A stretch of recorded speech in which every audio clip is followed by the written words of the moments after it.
Okay, guys, this is one of those stories that's really sad, but I promise it will leave you feeling a whole lot better. A lot of hope in this story.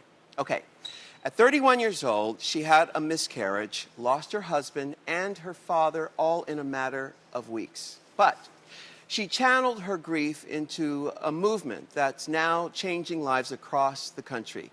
Please welcome Nora McInerny. You know, there's an ongoing theme on this show. It's about rebirth and turning something that was not so pleasant into something that is helpful to other people. Yeah. How did you learn that lesson? Because you're clearly doing it. The hard way. Yeah. It's the way I prefer to learn all of my lessons. Yes. If I can. I learned it by watching. And by watching the person who I loved most in the world, my husband, Aaron, die for 3 years. Aaron was perfectly healthy when I met him. He was wonderful. It was like what all of the love songs are about. Like you meet someone and you know, and it clicks and you're like, whoa, I've been doing it wrong. I've been like trying to convince all the wrong boys that I was the right girl, like the worst. Tale as old as time. If you're still dating, bless you. Yes. It is truly the pits. And I met Aaron and it was wonderful. And then a year later, we found out he had a brain tumor. Yeah. And that just doesn't happen, right? That happens to other people until you're other people. Yeah. We had 1 year where he was healthy, where life was normal, where we were doing regular people stuff. And then we had 3 years where we were doing regular people stuff, like getting married and having a baby, but also going to chemo and radiation and writing his obituary together. And, oh, my goodness. Yeah. So really kind of a strange place to be falling in love and saying goodbye at the same time. But Aaron did it so gracefully. He literally never complained. Yeah. He really didn't.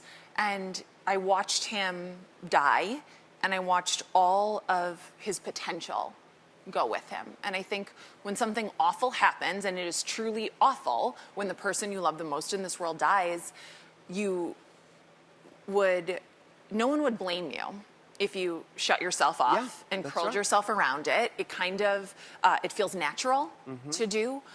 But when I think about Aaron, I really don't think mostly about his death. I think about his life. Yeah, yeah. And if I'm going to live in a way that honors his life and doesn't just memorialize his death, then I have a responsibility to live. That's right. That's right. And, That like, is your really gift. live. That is your gift to him and his legacy. Yeah.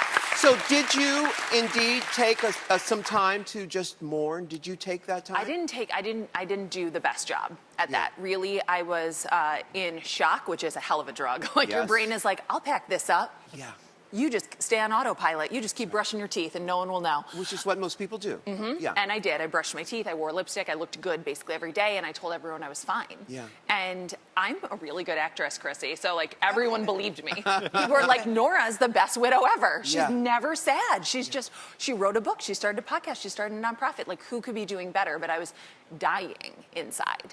I was so crushed, and I did not have the vocabulary to just say to the people who cared about me, I don't know what I'm doing. This hurts so bad, and I don't know what kind of help I need, but I know I need something. Yeah. And I just completely did not do that. I did quit my job. Not super recommended if you're a mom. Yeah. Who now doesn't have like a husband. Because you need money. You do need money. Your mortgage company does not care. They don't care. They literally don't care. So how were you able to process it? So you wrote a book, you did this stuff, and then it must have just hit you like a ton of bricks. It hit me at the best time, at the most convenient time, which was when I fell in love again. Right. But like grieving, truly grieving is a privilege. And in the US, we are not good at giving people that privilege. The average bereavement leave in the U.S. is 3 to 5 business days. So if you're lucky enough to have a full-time job, go check your benefits. Yeah, yeah. Because if your husband dies, you're going to be back at work the next Wednesday. That's right.